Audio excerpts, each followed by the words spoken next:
नमस्कार,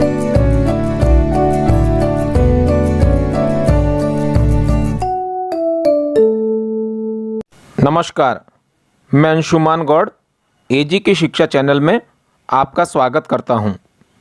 आज हम अध्ययन करेंगे कवि सूर्यकांत त्रिपाठी निराला जी की राष्ट्र प्रेम के भाव से परिपूर्ण कविता मातृवंदना के शब्दार्थ, संदर्भ, प्रसंग, भावार्थ और उसकी काव्यगत विशेषताओं का।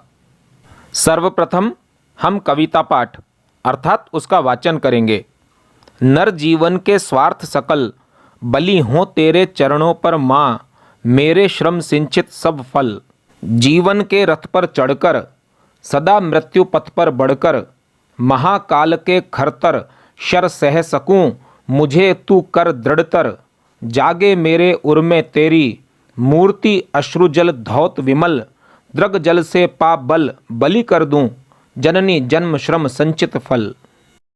बाधाएं आए तन पर, देखूं तुझे नयन मन भर। मुझे देख तू सजल द्रगों से, अपलक उर के शतदल पर। क्लेद युक्त अपना तन दूंगा, मुक्त करूंगा तुझे अटल। तेरे चरणों पर देकर बलि, सकल श्रेय श्रम संचित फल। अब हम देखेंगे इस कविता के संदर्भ व प्रसंग को। प्रस्तुत कविता हमारी हिंदी विषय की पाठ्य पुस्तक में संकलित मातृवंदना शीर्षक कविता से उद्धृत है। इसके रचयिता प्रसिद्ध कवि सूर्यकांत त्रिपाठी निराला हैं। इस कविता में कवि निराला जी राष्ट्र प्रेम के भाव को प्रकट करते हुए भारत माता को पराधीनता की पीड़ा से मुक्ति दिलाने के लिए अपने सर्वस्व समर्पण की कामना प्रकट कर रहे हैं। अब देखेंगे इस कविता की पंक्तियों के शब्दार्थ और भावार्थ को। नर जीवन के स्वार्थ सकल, बलि हों तेरे चरणों पर माँ, मेरे श्रम सिंचित सब फल। इसके शब्दार्थ हैं नर जीवन अर्थात मनुष्य जीवन, सकल इसका अर्थ है सभी, बलि अर्थात न्योछावर या समर्पित, माँ यह शब्द यहाँ भारत माता के लिए आया है। श्रम सिंचित अर्थात श्रम के द्वारा अर्जित।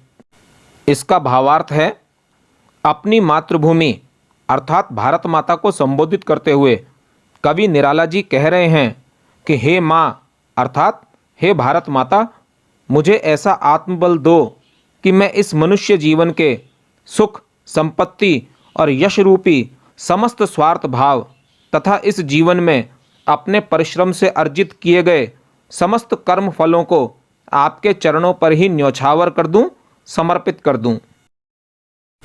जीवन के रथ पर चढ़कर, सदा मृत्यु पथ पर बढ़कर, महाकाल के खरतर शर सह सकूं, मुझे तू कर दृढ़तर।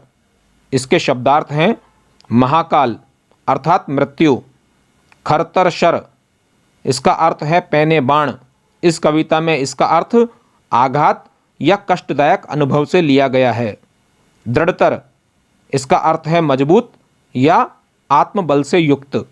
इसका भावार्थ है कवि कह रहे हैं कि हे मातृभूमि, मैं अपने जीवन रूपी रथ पर सवार होकर अर्थात जीवन में आगे बढ़ता हुआ महाकाल अर्थात मृत्यु के सभी आघातों और कठिनाइयों रूपी तीखे बाणों को सहकर आपकी सेवा कर सकूं। इस हेतु आप मुझे और अधिक दृढ़ बना दें। जागे मेरे उर में तेरी मूर्ति, अश्रुजल धौत विमल। दृग जल से पा बल, बलि कर दूं, जननी जन्म श्रम संचित फल। इसके शब्दार्थ हैं उर अर्थात हृदय, मूर्ति इसका अर्थ है रूप या स्वरूप, अश्रु अर्थात आंसू, धौत इसका अर्थ है धुली हुई, विमल अर्थात स्वच्छ, दृग जल इसका अर्थ है आंसू, बलि अर्थात न्योछावर, जननी इसका अर्थ है माता। इस कविता में इसका अर्थ मातृभूमि से लिया गया है।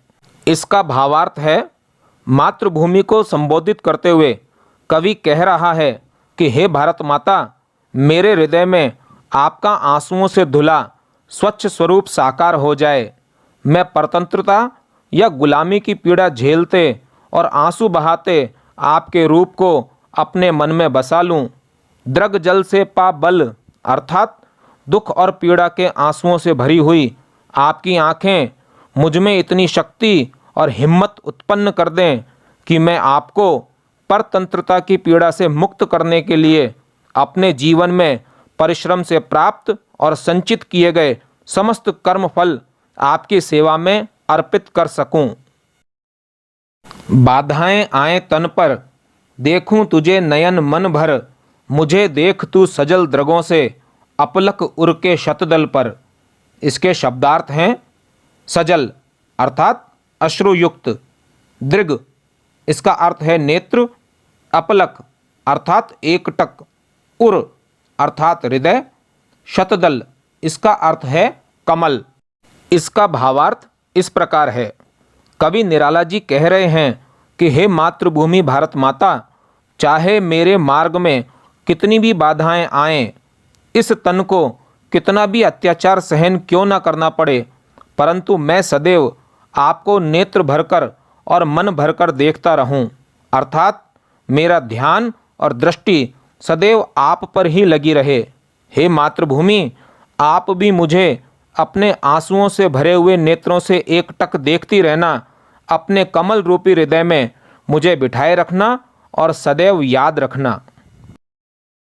क्लेद युक्त अपना तन दूंगा, मुक्त करूंगा तुझे अटल, तेरे चरणों पर देकर बलि, सकल श्रेय श्रम संचित फल। इसके शब्दार्थ हैं क्लेद युक्त अर्थात गीला या पसीने से भीगा हुआ, बलि इसका अर्थ है न्यौछावर या समर्पित, सकल अर्थात सभी या समस्त, श्रेय इसका अर्थ है उत्तम या श्रेष्ठ। इसका भावार्थ इस प्रकार है। इन पंक्तियों में कवि ने मातृभूमि भारत माता के प्रति यह भावना प्रकट की है कि मैं भी अपना क्लेद युक्त अर्थात परिश्रम के पसीने से भीगा हुआ शरीर आपको समर्पित कर दूंगा। मेरा अटल निश्चय है कि बड़े से बड़ा बलिदान देकर भी आपको परतंत्रता के बंधनों से मुक्त करा लूँगा तथा अपने इस जीवन में परिश्रम से संचित किए गए समस्त श्रेष्ठ व मंगलमय कर्म फलों को अर्थात समस्त सफलताओं और कीर्ति को आप ही के चरणों में अर्थात आप पर ही न्यौछावर कर दूंगा। अब प्रस्तुत है इस कविता की काव्यगत विशेषताएं, जिन्हें हम व्याख्या में विशेष के रूप में लिखते हैं। कवि के निस्वार्थ और उत्कट देश प्रेम का भाव इन पंक्तियों में दिखाई दे रहा है। कवि अपने जीवन के सभी श्रेष्ठ संचित कर्म फलों का बलिदान करके भी मातृभूमि को स्वतंत्र करवाने के लिए संकल्पित है, इस ओर संकेत किया गया है। कविता की भाषा खड़ी बोली हिंदी है, तत्सम शब्दों की प्रधानता है, साथ ही भाषा भावानुकूल और प्रवाहमयी है। स्वार्थ सकल, खरतर शर, श्रेय श्रम संचित में अनुप्रास अलंकार और जीवन के रथ उर के शतदल में रूपक अलंकार है। कविता में मुक्त छंद का प्रयोग हुआ है। छंद की गति यति प्रशस्य है, शैली भावात्मक है।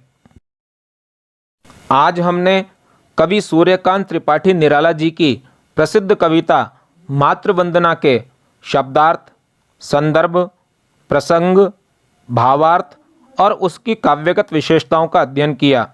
मुझे विश्वास है कि यह आपके लिए उपयोगी और ज्ञानवर्धक रहेगा। यदि आपने इस चैनल को अभी तक सब्सक्राइब नहीं किया है तो इसे सब्सक्राइब अवश्य कीजिए तथा इस वीडियो को लाइक और शेयर करना भी न भूलिए। धन्यवाद।